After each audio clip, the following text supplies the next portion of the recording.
Қазан вертолет заводы пилотлар әзірлеу үшін яңа тренажерға сертификат алды. Дүниядағы бірінші Ми-38 симуляторы тіләсә нинди хауа шартларында эшләргә мөмкинлек бирә.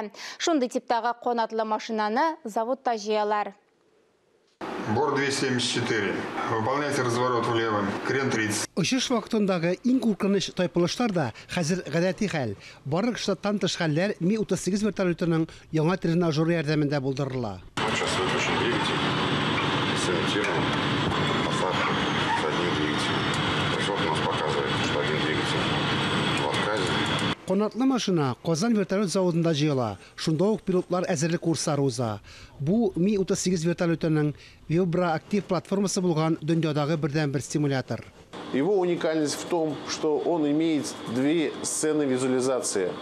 Сцена визуализации, значит, это Адлер и сцена визуализации Казань. Аның уникальлеге шунда бер юллы эш урынына күрә ала. Әйтик, Адлер белән Казанны ул тулысынча әлеге җирләрнең карталарына туры китереп эшләнгән. Без килешүләр төзелгән очракта заказ биргән илләрнең рельефына җайлаша алабыз. Ми-38 вертолетының яңа симуляторы тулысынча 50 компонентлардан тора. Казанда аларны үзләштерәләр. Өченче штурвал янында утырганда инструктор башка бүлмәдән ошуны контрольдә тота. Все данные и метеоусловия, и отказы всевозможные с этого тренажера вводятся и контролируются. Барлык мәгълүматлар, метео шартлар, уңайсызлыклар шушы тренажердан кертелә. Аларның үтәлеше контрольдә тотыла. Инструктор-пилот нинди дә булса хаталарны күрсә, юнәлештә тизлекне биеклekне әйтә. Ми-38 укыту теоретик өлештә үзешен ала.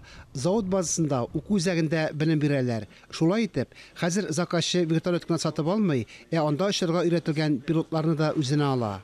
Фанис Мөхәммәтов, Айнур Вәли Әхмәтов, Ирек Хәмидуллин, Татарстан яңалыклары.